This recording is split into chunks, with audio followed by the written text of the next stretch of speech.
Assalamualaikum warahmatullahi wabarakatuh. Alhamdulillah rabbil alamin wassalatu wassalamu ala asyrafil anbiya'i wal mursalin wa ala alihi wa sahbihi ajma'in. Asyhadu an la ilaha illallah wahdahu la syarika lah wa asyhadu anna Muhammadan abduhu wa rasuluh. Allahumma shalli ala Muhammad wa ala ali Muhammad. Rabbi shrah li sadri wa yassir li amri wahtamil lisani yafqahu qawli amma ba'du. Al-Fatihah. A'udzu billahi minasy syaithanir rajim. Bismillahirrahmanirrahim. Alhamdulillah rabbil alamin arrahmanir rahim maliki yaumiddin. Iyyaka na'budu wa iyyaka nasta'in. Ihdinas siratal mustaqim. Siratal ladzina an'amta 'alaihim ghairil maghdubi 'alaihim waladdallin. Amin. Syukur kita pada Allah Subhanahu wa taala, limpah kurnia rahmat dan kasih sayang Allah. Sekali lagi kita dipertemukan dalam rumahnya ini setelah kita selesai menunaikan fardu subuh dan seterusnya mengikuti kuliah pengajian kita membincangkan fiqh jenazah dalam kitab Sakaratul Maut. Bersediakah anda menghadapinya? Jadi tuan-tuan yang saya hormati dan mudah-mudahan dirahmati Allah Subhanahu wa taala sekalian, kita last jumpa 17 April. Maknanya bulan lepas absent satu hari. Kan saya ada urusan di Kelantan. Hari ini kita sambung balik pengajian kita ni, masih lagi dalam fiqh jenazah. Pada siri yang lepas kita bincangkan tentang permasalahan takziah. Bila kita boleh ucapkan takziah, sampai berapa lama dan apa yang perlu kita lakukan. Kita dah bagi tahu dah, takziah ini selama 3 hari sahaja. Dan ikut sunnah orang lain yang membuatkan makanan untuk keluarga si mati. Maknanya begitu yang kita bincangkan. Pada soalan yang ke-35, bagaimanakah pandangan Ahlus Sunnah wal Jamaah tentang keadaan orang-orang mukmin yang derhaka di akhirat kelak? Adakah mereka akan kekal dalam neraka ataupun boleh masuk syurga? Ni orang mukmin yang derhaka. Orang Islam yang buat dosa, adakah mereka kekal dalam neraka ataupun boleh masuk syurga? Kita ramai Islam, tapi mengamalkan cara hidup Islam tu tak ramai. Ya. Ada orang yang beriman tapi masih lagi melakukan dosa-dosa. Tak solat, tak bayar zakat, tak puasa. Lalu kalau dia beriman tapi dia tak buat benda-benda begini, benda yang disuruh oleh Allah Ta'ala, adakah dia masuk neraka selama-lamanya ataupun ada peluang masuk ke syurga? Seperti yang kami jelaskan sebelum ini, bahawa mukmin yang derhaka dikhawatiri masuk neraka. Walau demikian, semoga dia dikurniakan rahmat dan mereka tidak berkekalan diseksa di dalam neraka. Mereka ini disebut dengan golongan orang fasik kerana melakukan dosa besar terhadap Allah Subhanahu wa taala. Ini kategori fasik. Ya. Fasik ni orang yang beriman lagi tapi melakukan dosa-dosa. Mudah-mudahan kita tidak tergolong dalam golongan fasik ini. Ya. Sebab orang fasik ini dia akan dihukum dalam neraka. Akan dihukum. Tapi sampai masa bila habis hukumannya, mudah-mudahan dia akan terselamat daripada neraka, masuk dalam syurga Allah Ta'ala. Ini untuk orang-orang yang terpilih saja. Ya. Orang-orang yang terpilih ini sebut dalam hadis, ya, sesiapa yang ada iman walaupun seberat zarah, maka dia akan dikeluarkan daripada neraka, masuk ke dalam syurga Allah Subhanahu Wa Ta'ala. Ada satu hadis menyebut ada satu nama, saya lupa nama siapa, tapi dia adalah penghuni terakhir neraka yang akan masuk ke syurga. Bila Allah ataupun bila malaikat menyebut nama dia sahaja, maka akan menjeritlah ahli neraka keseluruhannya. Menjerit, terpekik, terlolong. Kenapa? Kerana bila namanya disebut, bermaksud selepas daripada dia, tak ada orang lain lagi yang akan keluar daripada neraka. Itulah penghuni syurga yang terakhir masuk syurga. Dia akan ditempatkan dalam syurga yang paling bawah sekali. Paling bawah sekali. Tapi nikmat yang dia dapat ialah dia dapat kawasan ataupun wilayah syurganya itu sejauh 1000 tahun perjalanan. Masya Allah. Ya. Orang terakhir masuk syurga ni, Maknanya dia ni orang paling dosa besar. Mudah-mudahan dia ada sikit je iman dia sebesar zarah, tapi pahalanya ataupun syurganya nanti seluas 1000 tahun perjalanan. Ini orang-orang yang masuk syurga. Apatah lagi kalau yang tertinggi, yang lebih lagi. Ini kelebihan-kelebihan di dalam syurga, nikmatnya yang tidak terhitung jumlahnya. Soalan yang ke-36. Bolehkah kita mengatakan seseorang sebagai ahli syurga atau ahli neraka? Kau ni ahli syurga ni. Ataupun kau nampak ciri-ciri ahli neraka ni kan. Kita tengok orang tu jahat, nampak sangat dah ni kau tempat neraka ni kan. Kadang-kadang ayat-ayat kita neraka kirim salam kan. Kita marah pada orang, kita tu neraka kirim salam. Ibnu Taimiyah berkata, ulama Ahlussunnah wal Jamaah dalam hal ini memiliki dua pendapat.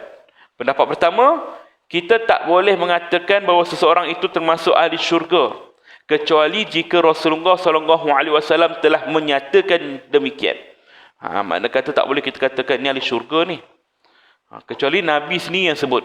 Antara contohnya ialah 4 sahabat yang mulia kan. Khulafa' Rasyidin, Sayyidina Abu Bakar, Sayyidina Umar, Sayyidina Uthman, Sayyidina Ali. 10 sahabat yang jamin syurga. Kan? Sayyidina Abdul Rahman bin Auf antaranya. Ya. Makna kata perkara-perkara begini disebut. Bilal bin Rabah. Maknanya mereka ni confirm masuk syurga sebab Nabi sebut.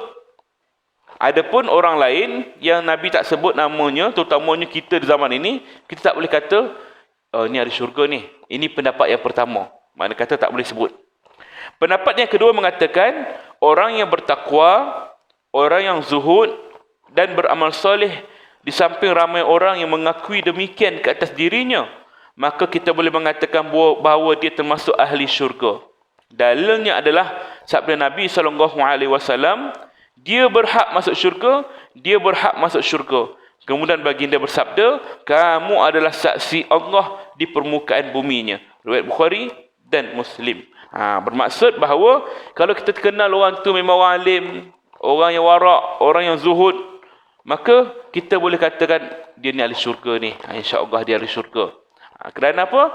Kerana kita menyaksikan kebaikan yang dibuat dekat dunia ni. Sebab Nabi kata, kita semua ni akan memberi saksi di antara satu sama lain. Kesaksian yang baik. Itu yang kita nak.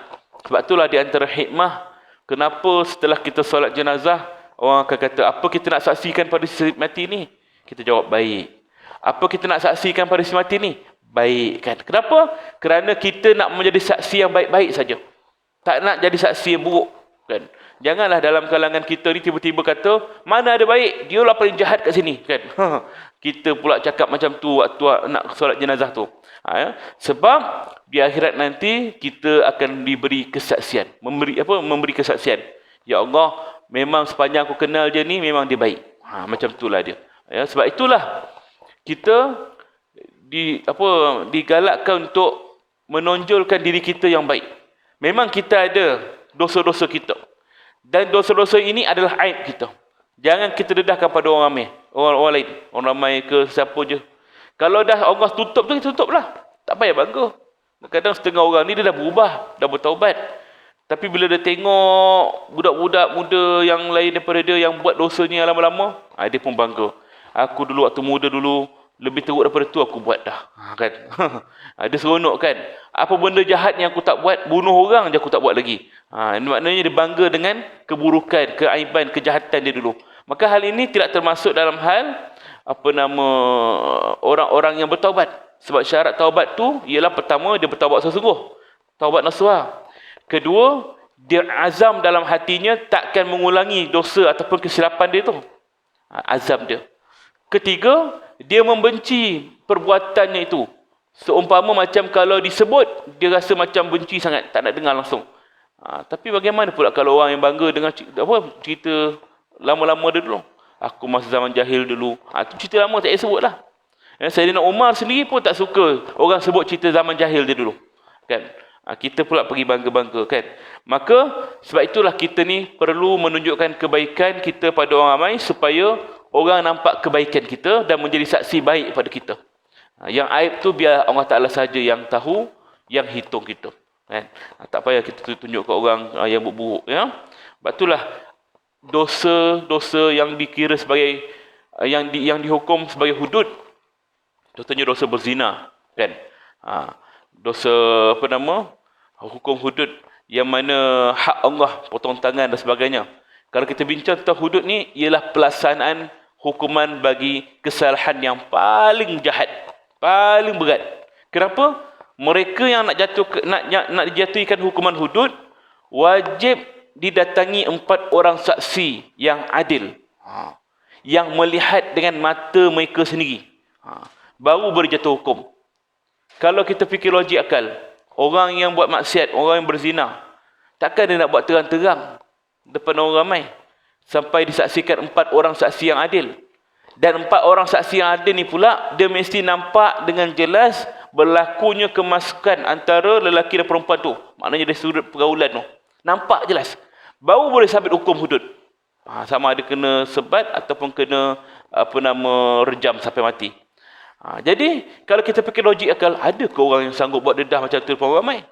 Maka tak ada. Jadi susah nak jatuhkan hukuman hudud sebenarnya, susah. Ya. Habis kalau macam tu, terlepaslah orang. Kalau tak ada 4 orang saksi tu, dia jatuh kepada hukuman takzir. Takzir ni hukuman pemerintah. Sebab itulah adanya hukuman denda, hukuman 6 sebatan yang dibuat oleh Mahkamah Syariah sekarang kan. Jadi makna kata bahawa hudud ni bagi orang yang paling jahat sekali. Dia dah buat jahat tapi tunjuk ke orang. Paling jahat dah tu. Paling jahat sekali. Itu dia. Sebab itulah yang disebut dalam ayat yang kita bacakan tadi, hadis yang kita baca tadi, ialah kita ni biarlah jadi saksi yang baik-baik saja, bukan saksi yang buruk ya di akhirat nanti. Maka orang-orang yang kita kenal dia sebagai ahli ibadah, orang yang zuhud, orang yang baik, maka kita boleh katakan dia insya-Allah dia ahli syurga ni. Antara lain ialah anak-anak kecil yang meninggal dunia sebelum balik, dia ahli syurga, kita boleh katakan. Anak-anak OKU yang kurang upaya dari sudut akal dia, kita boleh katakan dia ahli syurga. Ini antara ciri-ciri ahli syurga.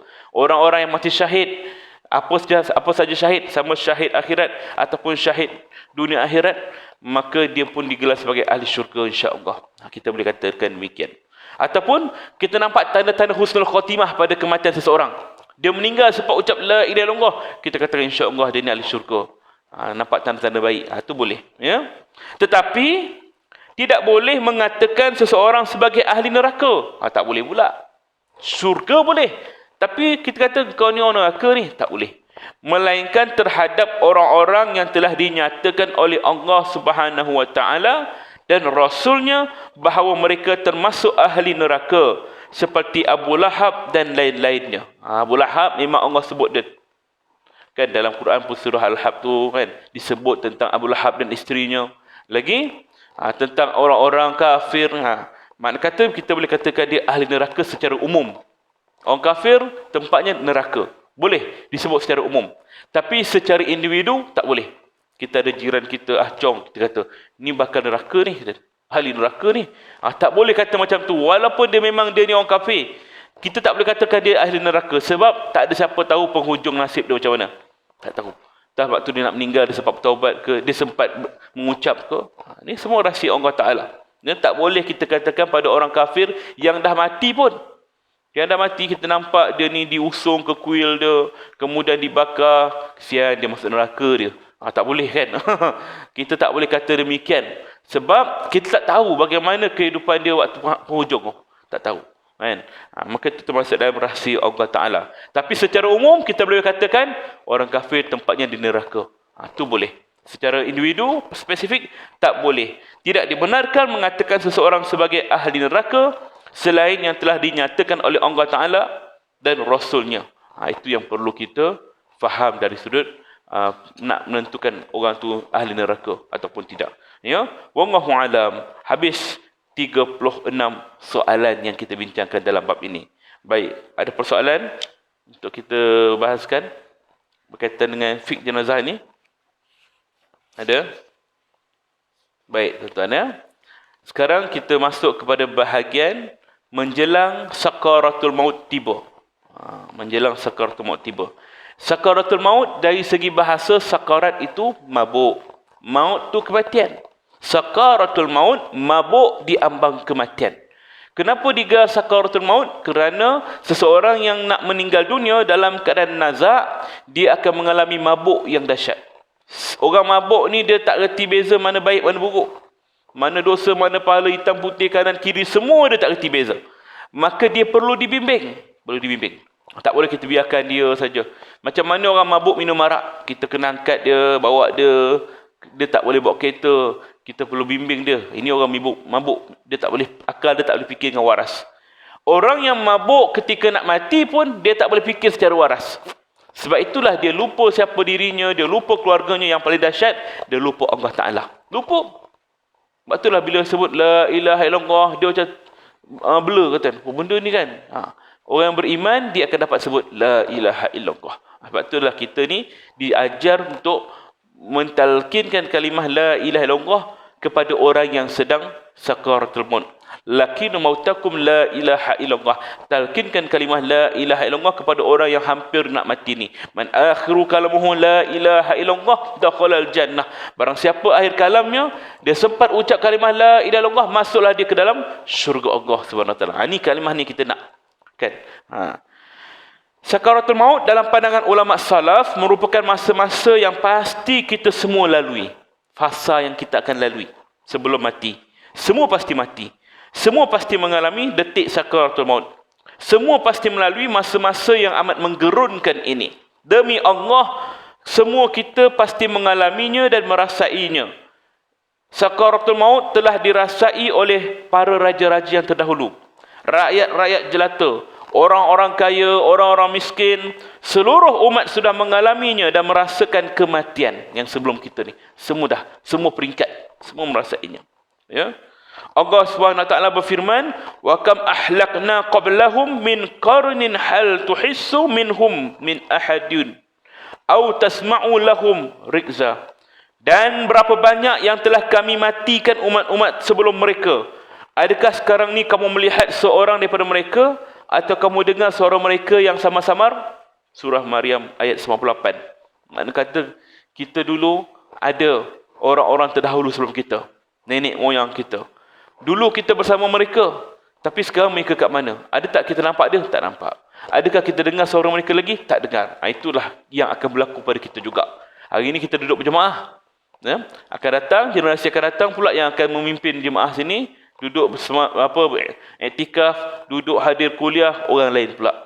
Kita pernah bersama mereka, tapi kita waktu tu dah tak ada dah. Perbahasan saya kali ini terdiri daripada 3 unsur penting. Pertama, membincangkan Al-Quran. Membincangkan Al-Quran dari perspektif kematian. Kedua, kematian dalam perspektif hadis sahih. Dan ketiga, kematian mengikut pandangan ulama salaf dan orang-orang yang lalai. Ya, kita nak bincangkan bab kematian ni dari sudut 3 pandangan. Ya. Sayyidina Amru al-As, siapa dia ni? Seorang sahabat yang cerdik, ahli strategik. Dia dipakar strategik yang mendapat gelaran Asadun Arab, singa Arab. Sayyidina Amru al-As, dia panglima perang. Betapapun hebatnya dia ni, namun dia tetap tidak mampu mengelakkan dirinya daripada kematian. Hebatnya dia ni, tangkas di medan perang, strategik mengaturkan peperangan. Kematian boleh memusnahkan tipu helah orang licik, dapat melumpuhkan kekuatan penguasa. Dia boleh meranapkan segala harta benda orang kaya. Kematian ni, kita hebat sangat kat dunia ni. Kita kebal dengan undang-undang manusia. Tapi kita bila mati nanti, tak kebal daripada segala-galanya. Matilah. Kan? Ketika Sayyidina Amru al-As dalam sakaratul maut, nak meninggal dunia, puteranya Abdullah bin Amru bertanya, wahai ayahku, boleh tak engkau gambarkan kematian kepadaku? Engkaulah orang yang paling tepat untuk menjelaskannya. Anak dia diminta ayah dia cerita tentang macam mana rupa kematian yang sedang ayah alami sekarang ni. Macam mana rupa dia? Apa yang ayah sedang tengok, apa yang sedang ayah rasai sekarang ni. Ya? Padahal ayahnya ketika itu bergelut dalam kematian. Lalu dalam keadaan sesak, Amru al-As pun menjawab, wahai anakku, demi Allah, aku merasakan seolah-olah gunung ganang yang wujud dekat muka bumi ini diletakkan di atas dadaku dan seakan-akan aku menghidup udara dari lubang jarum yang sempit kerana sesaknya nafas. Allahu Akbar. Kata Sayyidina Amr al-As dalam keadaan sakit tu, dia kata ibarat gunung-gunung kat dunia ni menghempap dadanya, sakit sangat, sempit sangat. Dan ibarat macam dia bernafas melalui lubang jarum yang sempit. Tahu lubang jarum kan? Kita nak masukkan benang dalam lubang jarum, tahu berapa kali hisaplah benang kan? Oh, tak masuk-masuk, kecil. Itulah lubang nafas bagi orang yang sedang menghadapi sakaratul maut. Tuan-tuan ya, saya tahun lepas waktu Covid kuat, saya salah seorang yang positif Covid tahap 2 je baru. Tahap 2. Ya. Tapi tahap 2 dia ni, rasa sempit dada ni. 3 saat dia boleh tahan nafas. Lepas tu tak boleh dah. Siapa yang rasai Covid tu, Covid yang Delta, bukan yang Omicron. Omicron ni dia tak kuat sangat. Sebab saya kali kedua pun kena Omicron. Dia tak kuat sebagaimana yang Delta dulu. Sempit sangat. Saya bayangkan macam nak mati dah.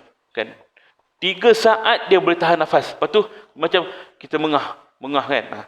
Bagaimana pula keadaan waktu nak mati nanti? Ya, bernafas melalui lubang jarum yang sempit. Sempit ni, sekarang ni kita punya luang nafas mungkin besar ni. Tapi bila nak mati, kecil. Sempit. Sebab itulah antara kaedah ketika kita nak bacakan kalimah La ilaha illallah kepada orang yang sedang sakit sakaratul maut, jangan ajar ketika dia sedang tarik nafas. Macam mana nak tahu? Ketika dadanya sedang naik, kita biarkan dia. Sebab waktu tu dia dalam keadaan sakit. Jangan paksa orang sakit ni untuk baca kalimah tu. Kerana takut memberi tekanan pada dia. Dia tarik nafas ni. Sakit ni. Waktu tu dada dia naik, kita nampak badan dia macam naik sikit. Ketika dia nak hembus, singkat je waktu tu, cepat-cepat bisik kat telinga dia. La ilaha illallah. Mudah-mudahan dia dengar, mudah-mudahan Allah izinkan kalimah itu keluar bersama hembusannya ketika itu. La ilaha illallah. Macam tu keadaan dia. Waktunya tepatnya ialah ketika dia nak hembus. Waktu tu dia dah lapang dah, dia nak hembus. Jangan ketika dia nak tarik nafas tu. Ini kalau kita berjumpa dengan keadaan orang yang sedang sakaratul maut depan mata kita. Tapi kalau dalam keadaan terdesak, dia aksiden, kan, dia dah tak sedar dah. Kita bisik saja kalimah tu pada dia. Ya. Baru ni hari Ahad lepas, saya ada kuliah di Sungai Buaya, Rawang. Saya ikut jalan dalam, ikut Sungai Choh. Ada satu persimpangan lampu isyarat yang lama sangat, lama, kan. Saya ingat muka dalam tak tahu berapa lama. Jadi depan simpang tu, kawasan saya nak lalu depan tu, ada satu kemalangan. Saya nampaklah apa orang dah mula halang kereta lalu ke tepi. Saya naik motor. Kemudian saya lalu tepi tu, saya nampaklah punya ada insiden budak motor juga. Muda lagi. Jatuh kat tepi tu. Darah kan. Rasanya dah meninggal lah sebab tak nampak langsung keadaan hidup. Tapi saya tengok wajah dia sebab orang tak tutup muka dia lagi. Nampaklah muka dia. Senyum, tuan-tuan. Senyum. Apalah yang budak ni nampak waktu nak mati tu, kan? Wallahu alam, kan? Kita nampak dia mati dalam keadaan aksiden. Tapi mungkin kematian dia tu husnul khatimah. Asbab saja kemalangan. Nampak senyum, kan? Ya Allah, siannya budak ni. Tengok muka dia. Senyum. Kita nampak muka dia jelas. Kan? Ya Allah, apalah kelebihan dia ni, kan? Maka dalam hal ini, waktu dia tengah nazak, mungkin orang tak sempat ajar kalimah La ilaha illallah. Siapa yang ajar kalimah tu pada dia? Sebab dia jatuh, kemungkinan terus meninggal. Jadi siapa yang ajar kalimah tu pada dia? Kalau orang begini, yang mana tak tahu siapa yang ajar kalimah tu waktu dia sedang nazak, dia tetap melalui sakaratul maut. Dia tetap melalui kesakitan yang dahsyat tu. Dia bukan terus mati. Termasuklah orang-orang yang mati kena hukum pancung. Nampak macam mudah je kan? Pancung kepala terus mati. Dia tak melalui detik-detik sakaratul maut. Sakaratul maut ni bukan macam nazak. Nazak ni sakit. Tapi sakaratul maut ini perpisahan roh dengan jasad. Benda gaib yang kita tak nampak. Kita nampak macam orang sakit lama, dia tengah sakarat. No, memang tengah sakarat. Tapi dalam keadaan nazak. Tapi sakaratul maut semua orang lalui. Walaupun dia meninggal mengejut. Tiba-tiba pecah kepala dia kena tembak. Senangnya dia tak payah lalui sakaratul maut. Kita nampak macam tu. Tapi dia nak keluarkan roh daripada jasad tu, itulah sakaratul maut. Yang dahsyat. Ya? Lalu siapa yang ajar dia kalimah itu? Kalau dia orang beriman, kalau dia orang beramal soleh, Allah lah yang akan ingatkan kalimah itu pada dia. Yusabbitullahu allazina amanu biqaulis sabit fil hayatid dunya wa fil akhirah. Allah dia teguhkan ucapan orang beriman di dunia dan di akhirat. Ini janji Allah. Dia teguhkan ucapan orang beriman. Mana kata kalau dia nak mati, kalau dia orang beriman, mesti dia dapat sebut ataupun dia ingat kalimah la ilaha illallah. Mesti. Ini janji Allah. Ya, dia akan teguhkan ucapan itu. Kalaulah tak ada orang ajar di kalimah ketika tu, Allah yang akan sebutkan. Allah dia sebut la ilaha illallah, kemudian mati, kan? Wa yudillullahu zalimin, dan Allah juga boleh sesatkan orang zalim.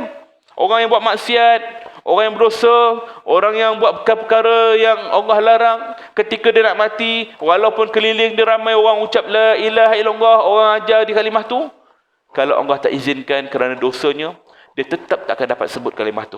Dia akan tersekat dekat kerongkongnya. Tak lepas. Kan? Wa yaf'alullahu ma yasha. Allah boleh buat apa sahaja yang dikehendaki. Ini kita takut. Kan penghujung kita nanti. Sebab itulah kita jangan rasa, oh aku Islam, insya-Allah tempat aku syurga. Belum tentu, tuan-tuan. Bergantung pada nasib kita ke ujung nanti. Ya. Sebab itulah kita tak boleh katakan orang ni ahli neraka ke apa ke. Kita sendiri pun belum tentu lagi. Macam mana keadaan kita nanti, kan? Tapi kita boleh berharap pada Allah Ta'ala. Berharaplah. Mintalah doa pada Allah.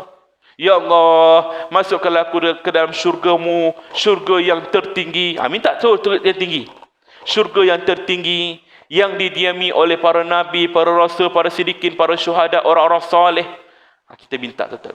Minta syurga yang paling tinggi. Jangan minta syurga yang tingkat-tingkat bawah ni. Minta syurga paling tinggi yang sama dengan level nabi ni. Tapi dalam masa sama kena sedar dirilah. Kan? Walaupun aku sedar aku tak layak bersama mereka, ya Allah. Kena sebut.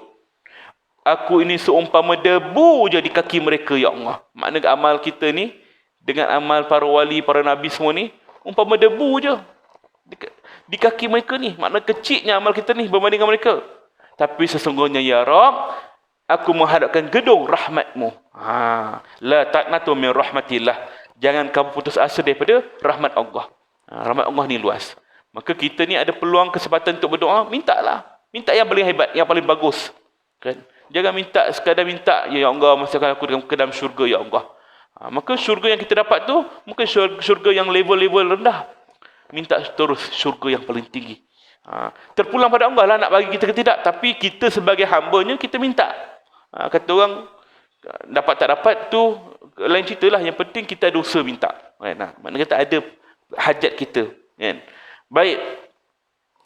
Bayangkanlah bagaimana keadaan seseorang yang gunung ganang dunia diletakkan dalam dadanya. Dan dia bernafas dari lubang jarum yang sempit. Tentu dahsyat keadaan begitu. Ibn Rajab rahimahullah menceritakan, Sayyidina Umar bin Al-Khattab radhiyallahu bertanya kepada Ka'ab Al-Akhbar. Wahai Ka'ab, bolehkah kamu menggambarkan kematian kepadaku? Ketika Sayyidina Ka'ab dalam keadaan sakarat, Sayyidina Umar pun tanya, boleh tak cerita tentang kematian kepadaku? Sebab dia tengah nazak ni. Tuan-tuan, kalau nampak orang tengah sakit, kita nak tanya pun rasa serba salah, kan? Macam mana keadaan kematian sekarang ni? Takut-takut bukan dia yang marah, keluarga dia kan. Kau ingat ni kan? Kena marah pula kan? Tapi Sayyidina Umar dia straight. Macam mana keadaan kematian sekarang ni? Lalu Ka'ab pun menjawab, wahai Amirul Mukminin, perumpamaan kematian yang aku sedang rasa sekarang ni bagaikan seorang laki-laki yang dipukul dengan sebatang pokok bidara atau pokok talhah, sebuah pokok yang penuh dengan duri tajam. Pokok bidara ni kan dia punya batang tu tajam. Ibarat macam dipukul dengan duri yang tajam. Dan ibarat setiap duri masuk dan menusuk setiap urat saraf. Makna kata ibarat macam duri-duri yang pokok bidara ni masuk ke dalam tengguk kita ni, ke tekak kita, sampailah setiap duri ni masuk menusuk setiap urat saraf dalam jantung, dalam hati, dalam paru-paru, limpa ni. Sebaik saja pokok itu sampai ke dasar, ditarik dengan kuat, disentak, tarik keluar. Maka setiap duri yang melekat pada urat saraf tersebut ikut tercabut bersama dengannya. Begitulah gambaran sakitnya tu. Ibarat pokok duri masuk dalam mulut kita sampai ke tekak, sampai ke hati, direntap keluar. Itulah ibarat sakitnya sakaratul maut. Allahu Akbar. Tak boleh bayangkan macam mana kita nak berhadapan dengannya nanti. Tak boleh bayangkan, tuan. Allah Ta'ala berfirman, "Falaula iza balagatil khulqum." Kenapa ketika nyawa sampai di kerongkong? Allah persoalkan. Kenapa kita ni Banyak sedar ketika nyawa sampai kat kerongkong baru sedar. Baru nak bertaubat, baru nak kembali pada Allah. Wa antum hina izin tanzurun. Padahal kamu ketika itu melihat. Melihatlah ketika itu kita melihat. Kita melihat. Kita waktu sekarang ni kita belajar yakin.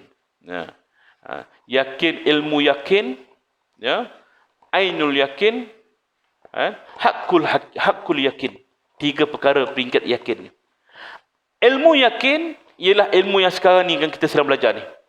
Belajar tentang akhirat, belajar tentang perkara gaib, tentang sakaratul maut. Kita tak tahu lagi, tak nampak lagi, tak rasai lagi. Tapi macam mana kita nak terima benda ni? Yakin. Yakin kerana benda ni akan dilalui. Ini adalah iman. Ya, yakin, ilmu yakin. Maka ini peringkat yang sepatutnya kita ada sekarang ni. Jangan sampai ke peringkat ainul yakin. Ainul yakin ni apa? Nampak dengan mata kepala sendiri. Waktu bila? Waktu sakaratul maut, nyawa sampai kat gargarah, nampak bayangan malaikat maut, nampak bayangan syurga, bayangan neraka, ketika itu baru yakin. Ainul yakin. Sebab itu disebut falaula iza balagatil hulqum. Kenapa ketika nyawa sampai di kerongkong? Wa antum hina idzin tanzurun. Padahal ketika itu kamu baru melihat. Waktu itu kamu baru nak sedar. Itu sebab. Dan sampailah ke hakul yakin. Hakul yakin ni yakin dengan hakikat, dengan sebenar-benarnya. Bila? Ketika dah duduk dalam kubur, ketika dah merasai nikmat-nikmat kubur ataupun azab-azab kubur, waktu tu baru kita rasai hakikat sebenarnya. Macam mana yakin kita tadi. Dah rasai dah nikmat ataupun azab tadi. Sebab tu tuan-tuan, sebelum sampai ke peringkat yang yakin hakikat tu, maka kita kena dapatkan yakin hakikat tu dalam ilmu yakin kita. Kena yakinlah. Makna kena bersedia awal. Macam orang bagi gambaran lah. Sekarang ni musim durian tuan-tuan. Durian. Macam-macam nama durian. Dulu kita tahu musangking D24. Sekarang ni dengan black tone-nya, dengan creamy, benda macam-macam lah tuan-tuan. Baru ni saya nampak durian lipan bara. Lipan bara. Saya tanya pada dia, mana datang durian lipan bara ni? Durian kampung je kata dia. Habis kenapa dapat lipan bara? Biasalah tukang kebun yang bagi nama. Kan?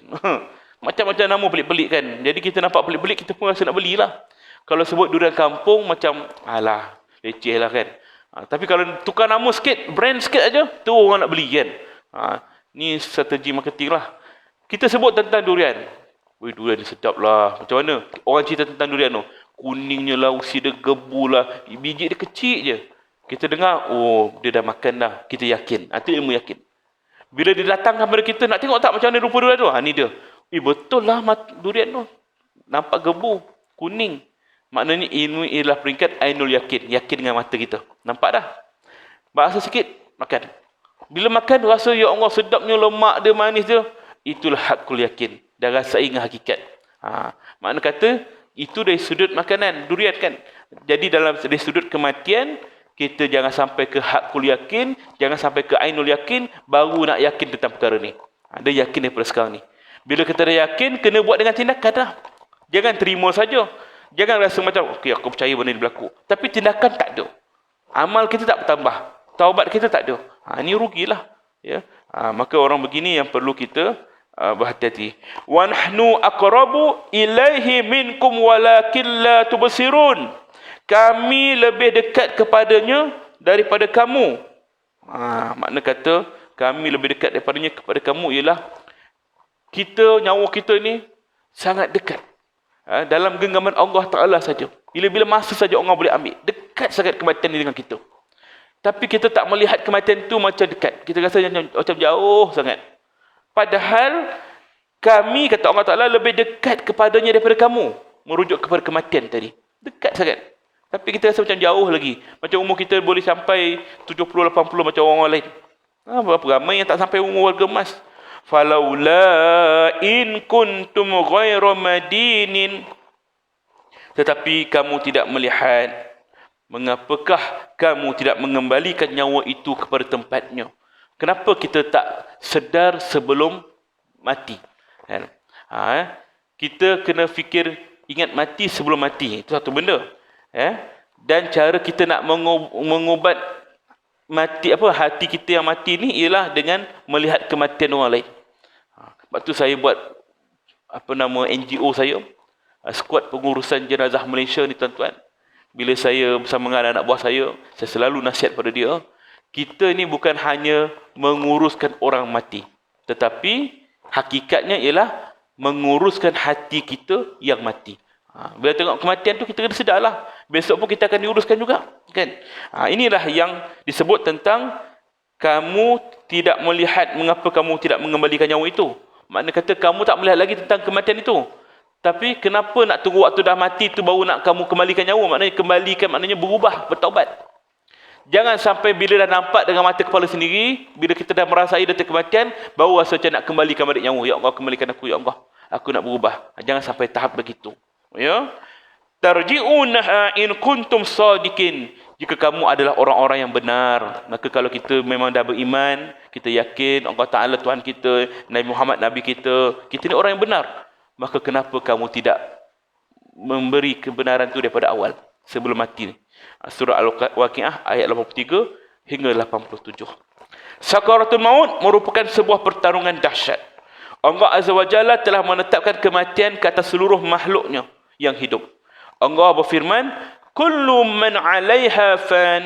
Semua yang ada kat bumi ini semua binasa, tak ada yang kekal. Wa yabqa wajhu rabbika dzul jalali wal ikram. Dan yang tetap kekal adalah zat Tuhanmu yang mempunyai kebesaran dan kemuliaan. Ar-Rahman ayat 26 hingga 27. Mana kata tak ada kekal. Mana ada kekal kat dunia ni? Kan? Kita duduk kat dunia ni untuk persiapan akhirat yang kekal selama-lamanya. Kejap je. Kalau hitung usia bumi ni, usia kita hidup kat dunia ni, dengan usia akhirat 1 jam setengah je. 1 jam setengah je kita hidup.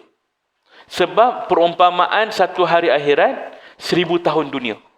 1 hari akhirat 1000 tahun dunia. Kalau dinisbahkan umur Rasulullah 60 tahun, 63 tahun. Itu umur kita lah, 60 hingga 70 tahun. 63 tahun itu kalau dinisbahkan kepada umur akhirat, baru 1 jam setengah hidup. Jangan sia-siakan 1 jam setengah itu untuk kesengsaraan yang abadi dekat akhirat nanti. Ya, maka oleh itu Imam Hasan Al-Basri rahimahullah memberi nasihat kepada murid dan anak-anaknya sambil berkata, kematian dapat membongkar hakikat sebenar dunia ini, sehingga tak ada seorang pun yang rasa senang semasa berhadapan dengannya. Bila kita nak mati, baru kita faham bahawa dunia ini tak ada apa-apa pun. Dunia ini tipu daya saja. Sehingga kita pun tak ada orang yang terlepas daripada kesengsaraan sakaratul maut. Sebahagian ulama berkata semua doktor tak mampu mengubati sekaligus menyembuhkan kematian. Mana ada doktor yang sembuhkan kematian? Tak ada. Baru ni Cina kata dia nak hidupkan orang mati. Dia cuba buat kan? Tak ada. Kan? Mana kata dia nak cuba hidupkan orang yang dah mati jantung dia? Tak boleh, tuan-tuan ya.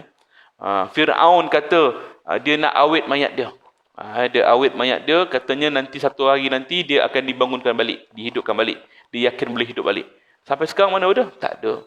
Mereput mayat dia dalam tu. Dan akhirnya rupa-rupanya tindakan dia mengawet mayat dia, tindakannya letak mayat dia dalam piramid tu, rupa-rupanya untuk memberikan bukti pada kita hari ini bahawa wujudnya Fir'aun yang disebut dalam Quran dulu.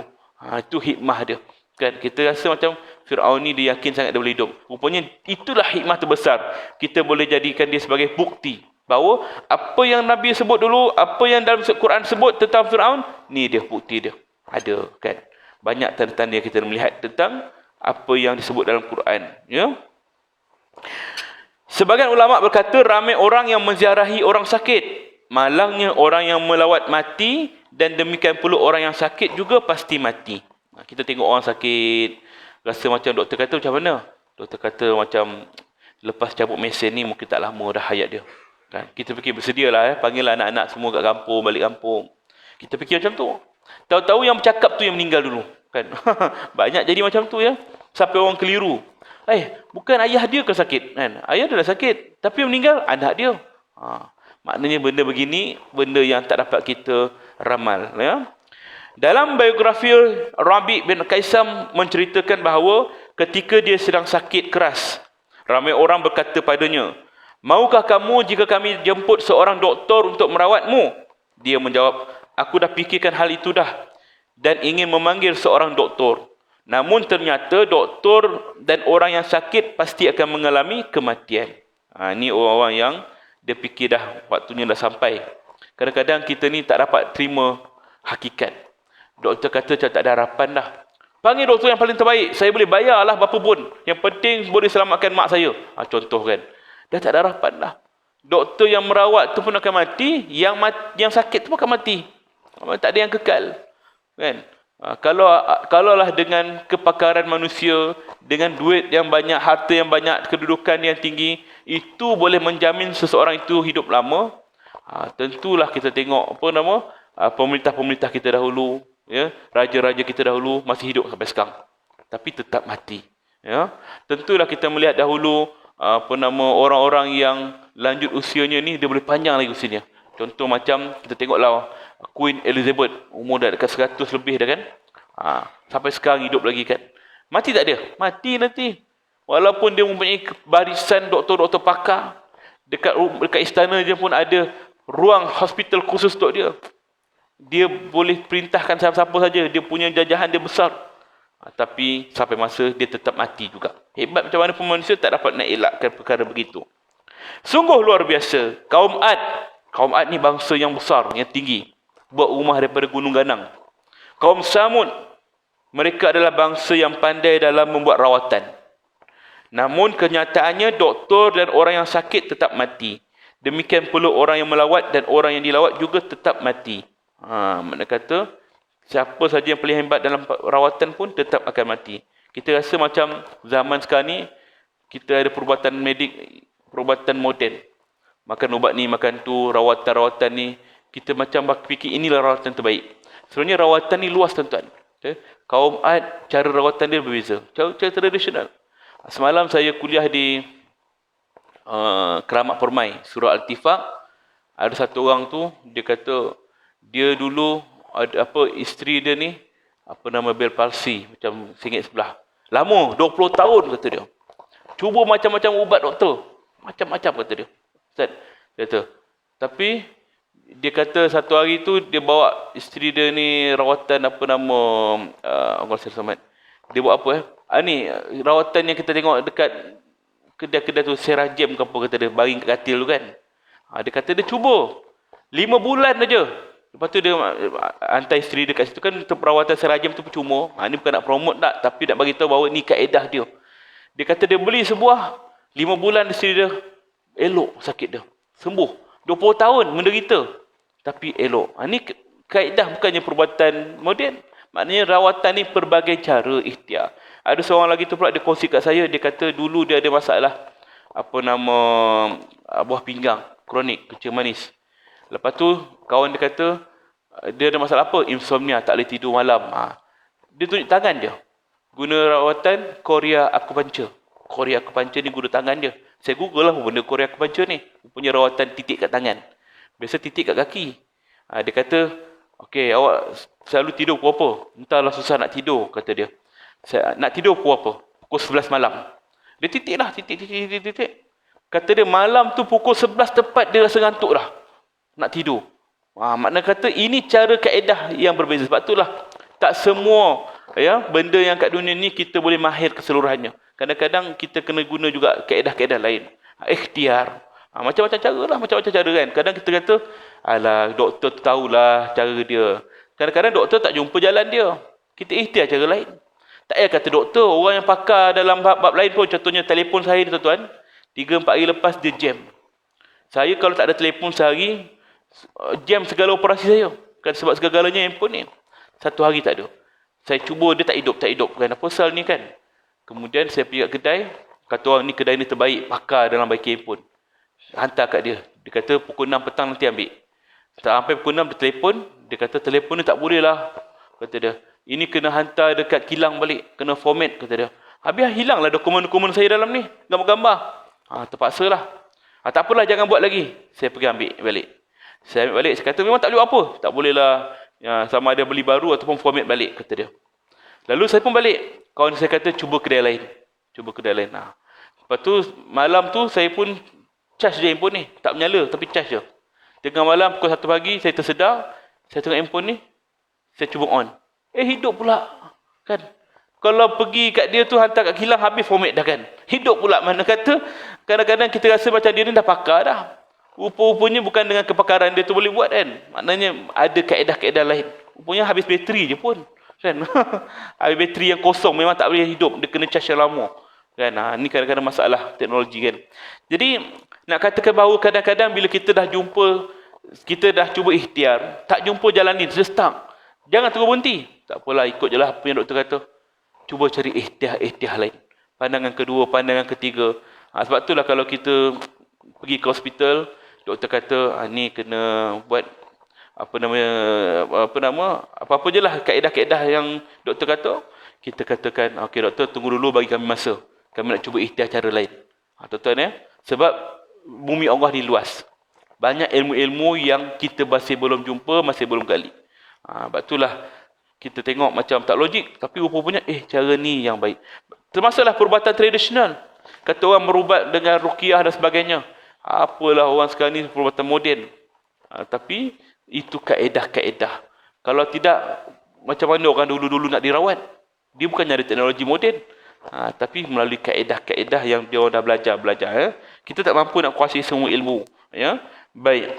Maka inilah perkara-perkara yang perlu kita tekankan dalam bab kematian. Bila sampai waktunya, mati tetap mati, walaupun hebat macam mana sekalipun pakai itu.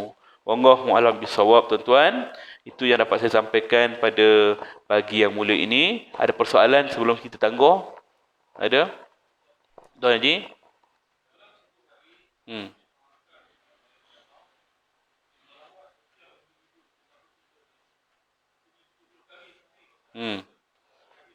Baik.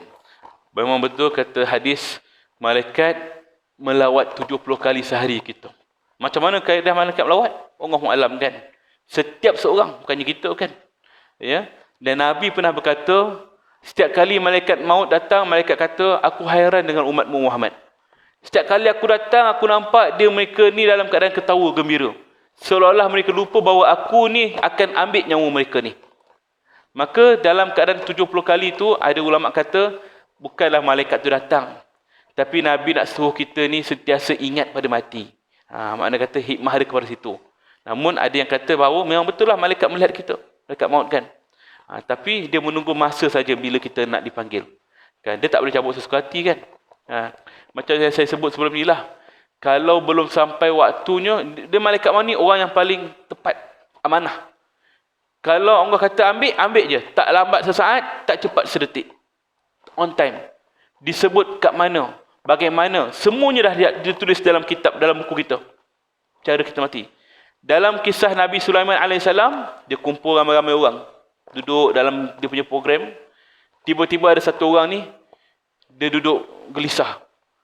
Lepas tu, sebab apa ada satu orang yang tak dikenali pandang tepat kat mata dia. Dia tanya pada Nabi Sulaiman, wahai Nabi Allah, siapa dia tu? Kenapa dia asyik pandang aku semacam dia ni kan? Apa yang dia tak puas hati kat aku? Nabi Sulaiman pun pandang, oh itu malaikat maut. Kan? Malaikat maut pandang dia, tuan-tuan. Real pandang depan mata kan? Wish, tak tenteram aku macam ni kan? Wahai Nabi Allah, aku rasa tak senang lah. Tolong hantar aku jauh daripada sini. Diriwayatkan diterbangkan jauh daripada tempat Nabi Sulaiman ke India. Jauh India. Kan? Kemudian Nabi Sulaiman pun panggil malaikat maut. Kenapa kau pandang orang tadi tu semacam je? Apa masalah dia? Aku hairan wahai Nabi Allah. Aku diperintahkan oleh Allah untuk cabut nyawa dia tadi, hari ini, pada waktu ini. Tapi bukan kat sini, dekat India. Kan dah terbang ke India tadi? Kan? Sekarang dia dah terbang ke India dah. Maknanya tepat pada waktunya. Takkan tersilap. Kan? Itulah takdir Allah Ta'ala. Mana pun kita pergi, kita tak akan mati. Dari disebut tadi, hadis tadi, 70 kali hadis tadi ialah peringatan pada kita. 70 kali kita kena ingat mati. Nabi pun bertaubat sehari 70 kali. Begitulah gambarannya. Wallahu a'lam. Ada soalan lain? Tak ada ya? Baik, ada? Ya Tuan Haji?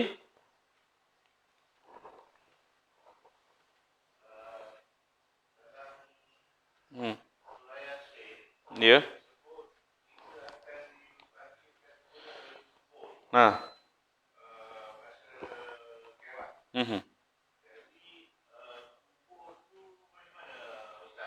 keadaan dia.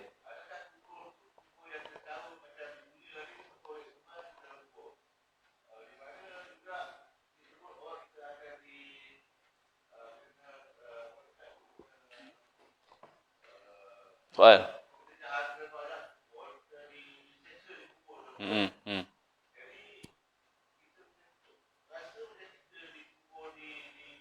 Hmm. Keadaan tu macam mana?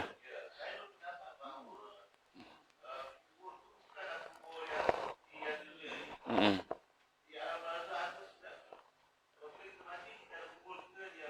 Hmm.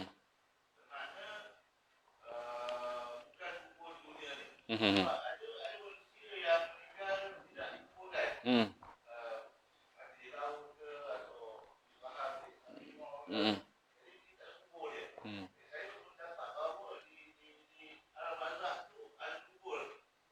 Yang lain. Ya, ya. Hmm. Hmm.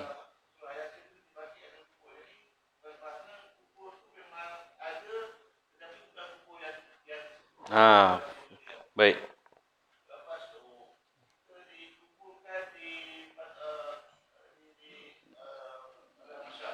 Dikumpulkan pada Bashar.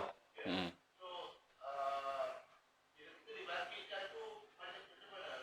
Cara kita bangkit. Hmm. Hmm.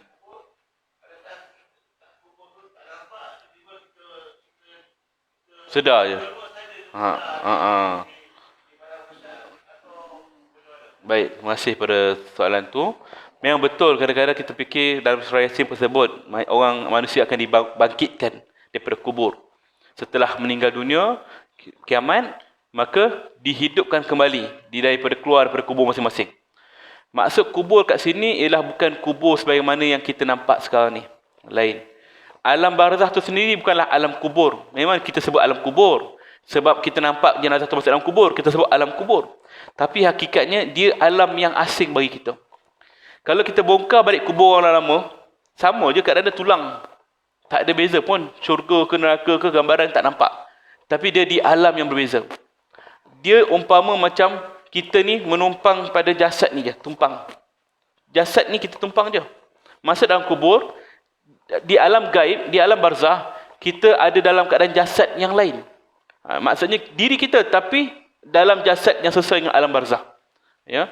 Ada hadis sebut ahli syurga apa orang beriman ni dalam kubur mereka akan dibawa melihat syurga. Maknanya setiap hari dia akan bawa ke syurga dan kemudian akan dikembalikan kepada tempatnya balik. Dalam hadis sebut juga orang ahli neraka ni dia akan dibawa untuk melihat neraka, gambaran neraka dan kembali ke tempat azab dia balik. Maka dia melihat tu pun dah menyeksakan dia. Melihat dia tu dah dapat nikmat dia. Jadi dari sudut adakah mereka ni dibangkitkan dalam kubur yang sama ataupun tidak, sebenarnya bukan itu persoalan dia. Ya, tapi kita dibangkitkan balik itu maksudnya dibangkitkan dari kubur ialah dihidupkan balik. Macam mana keadaan dia? Di padang mahsyar wallahu alam. Tapi macam bagaimana keadaan orang-orang yang mati macam tadi tak ada kubur kat laut meninggal, mati dimakan binatang ataupun mati beramai-ramai. Ke bumi ramai, tsunami, lepas tu ke bumi satu liang. Adakah mereka serentak bangun? Ataupun ada orang yang kata, saya nak keluarga saya ni satu tempat. Kadang-kadang ada fikir kata senang kalau bangun sekali satu keluarga. Kan? Dia fikir macam tu. Kan? Sebenarnya tak berlaku. Alam barzah ni alam pengasingan. Pengasingan ni makna kita di sel yang berbeza. Walaupun kita dikebumikan ramai, satu liang lahat 10 orang adik-beradik meninggal serentak. Tetap pengasingan. Sebab tu dalam kubur dia ada soalan kubur. Ma rabbuka? Siapa Tuhan kamu? Tak ada lagi soalan ma rabbukum? Siapa Tuhan kamu semua? Maknanya kata ramai disoal ramai-ramai. Engkau lah jawab dulu. Tak ada. Kan? Dia tetap seorang-seorang akan melaluinya. Dia di alam yang berbeza. Ya, umpama macam kita katakan perpindahan kita alam roh. Macam mana keadaan alam roh? Kita ingat. Kita tahu kita di alam roh. Satu ruang yang kita dikumpulkan ramai-ramai. Macam mana jasad kita? Bukan jasad macam ni. Di alam roh sesuai dengan jasad dia. Kemudian kita masuk ke alam rahim. Perut mak kita. Perut mak kita ni asalnya bukan jasad begini. Kan? Kita fetus kepada janin, kepada apa semua. Maka ini jadi kita. Kita tak ingat apa yang berlaku kat perut mak kita. Kemudian masuk ke dalam dunia. Baru kita dapat badan kita sekarang ni. Kemudian bila kita mati nanti, kita pindah kepada alam barzah. Nampak saja kubur. Kubur tu sebagai satu alat dia. Untuk menghapuskan jasad kita ni. Tapi hakikatnya di alam barzah ni, perpindahan roh di alam yang lain. Jasad yang lain. Dan kita nampak kubur ni, kita kata, ni siksaan kubur, azab kubur, pertanyaan kubur, dibangkitkan daripada kubur. Kerana kita melihat benda tu. Hakikatnya, di alam yang lain. Ini kerana kita nampak dia, sebab tu kita kata dia kubur. Sebab Nabi nak bagi kita mudah faham. Semua orang akan dibangkitkan daripada kubur. Maknanya dibangkitkan daripada kubur itu ialah dibangkitkan daripada kematian. Hidup balik. Dia tak semestinya daripada kubur asal, tak. Bumi ni, yang kita duduk ni, dia akan dibentangkan balik. Mana dibentangkan balik, Allah Alam macam mana, tapi tidak ada bangunan, tak ada pokok, tak ada apa, mendatar saja. Itulah padang mahsyar. Maknanya di dalam bumi yang sama ni jugalah, inilah padang mahsyar kita. Cuma kalau kita nak katakan kalau bumi ni dah mendatar, habis bangunan semua, habis hilang semua, macam mana kita nak tahu tu tempat kita? Sebab semua dah sama. Kan? Kalau sekarang ni lah, kalau kita bangun sekarang, contohnya orang tu dah mati, kubur kat Taman Keramat. Dia bangun, dia nampak lagi jalan keramat A, jalan keramat B. Dia tahu lagi sebab nampak keadaan bangunan, nampak jalan. Tapi bila seorang tu dah mati, di padang mahsyar nanti, rata semua muka bumi, dibangunkan, macam mana nak tahu ni Taman Keramat? Semua tak ada dah bangunan. Makna kata ialah dibangkitkan dalam keadaan yang sama saja dan bukan daripada lokasi, daripada kubur dia. Tidak. Maknanya dengan cara yang Allah Ta'ala saja yang tahu. Dibawa, diusir pergi ke padang mahsyar. Berkumpul ke padang mahsyar. Berkumpulkan. Itulah keadaan kita. Sebenarnya roh ini, dia urusan yang gaib. Dan kita pun tak tahu bagaimana keadaan dia. Tapi bukan pada pandangan mata kita masuk kubur, inilah alam barzah. Tak. Itu adalah tempat simpan jasad kita je. Alam barzah ialah alam yang lain, luar daripada pemikiran kita. Luar daripada urusan kita tahu. Wallahu a'lam. Jadi, insya-Allah. Ada soalan lain? Cuba kita tangguh. Ada? Baik. Sekiranya tak ada, insya-Allah kita tangguh dahulu tentang persoalan ini. Sebenarnya topik yang dibicarakan tadi tu ada saya bahaskan dalam kitab lain. Tajuk kitab tu Di Balik Tabir Kematian. Kehidupan setelah kematian. Dia ada topik dia, ada cerita dia tentang perjalanan manusia daripada roh. Dia berjumpa sama roh. Ini bahas yang lain. InsyaAllah ada kesempatan kita akan cerita bab tu ya. Wallahu a'lam bishawab. Minta ampun, minta maaf sebarang kekurangan, kekhilafan, keterlanjuran kata-kata dan masih ambil. Kita tangguh dengan tasbih kafarah dan suratul As. Subhanaka wa bihamdik asyhadu an la ilaha illa anta astaghfiruka wa atubu ilaik. Bismillahirrahmanirrahim. Wal 'asr. Dan insana laflus ladzina amanu wa 'amilus solihat wa tawasaw bil haqq wa tawasaw bis sabr. Bismillahirrahmanirrahim. Alhamdulillahirabbil alamin wassalatu wassalamu ala asyrafil anbiya wal mursalin wa ala alihi washabbihi ajmain. Allahumma salli ala Muhammad wa ala ali Muhammad. Allahumma ghafir lana dhunubana wal walidina warhamhum kama rabbawna shighara.